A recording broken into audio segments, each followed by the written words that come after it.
George Adam, to be followed by Margaret McDougall.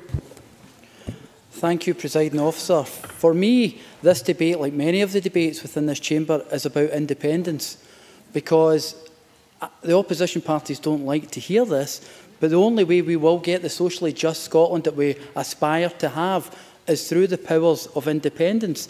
Now, I've said it before that politics is about people, the people we represent, and how we represent them and the decisions we make that can make a difference in their life for them to aspire to actually have the lifestyle that we want them to have. And I would say to a lot of the Labour members in here that I would like them to look at the arguments over the next 18 months and see that what independence has to offer, because the union obviously isn't working, as the Deputy First Minister always said, in this case. Now, I respect the Labour Party for a lot of the things they've done in the past, the 1940s with the welfare state, and I respect Malcolm Chisholm, who was some of the things he said earlier on and what he says during debates. But the 1960s is a long time ago. It was. I wasn't even born, believe it or not, at that stage.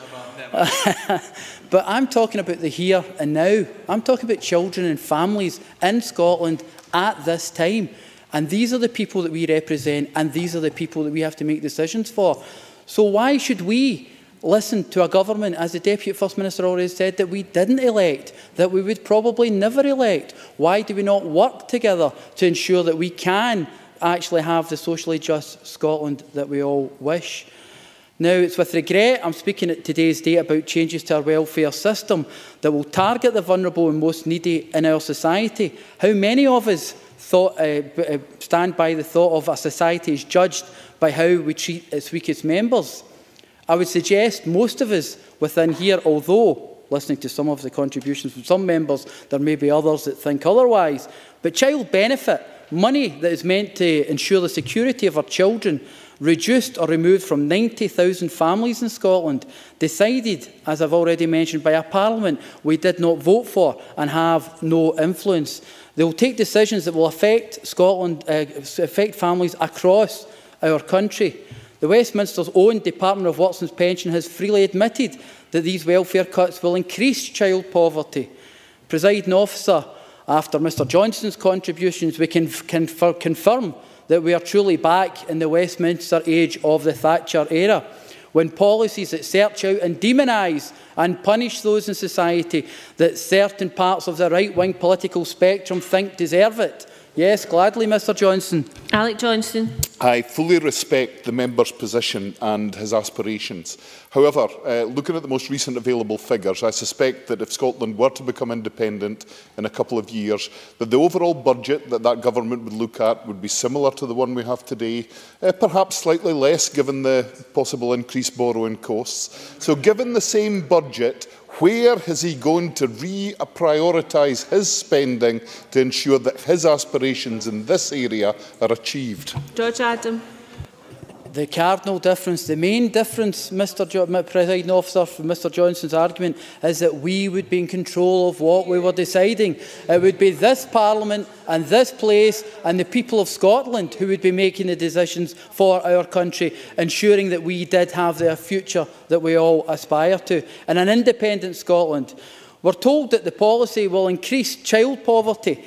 Do you think that this Parliament will say that that's a price worth paying? Not likely. But when it comes from a place that has no ability to change, or we must accept it, this is the human cost of the union. And it's something we have to remember when we're having these debates. Because, as I've said before, it's the women, children, fathers, daughters, mothers and families of Scotland that we represent, and we have to ensure that we do it to them best. So why not use the tax system to reduce the deficit that these unionist governments have created? Why not target those that have money or are deliberately avoiding tax, whether it's rich or multi-million-pound companies that we hear about every week? The Tories seem to think it's somehow more effective to create an administrative system that will reduce child benefits for a family of two by £1,100 a year. A system that will remove a family from child benefit if one member of the family earns £50,000 but keeps paying out to families if they earn £98,000. This will be a new system created to claw back from families the child benefit that are paid through income tax.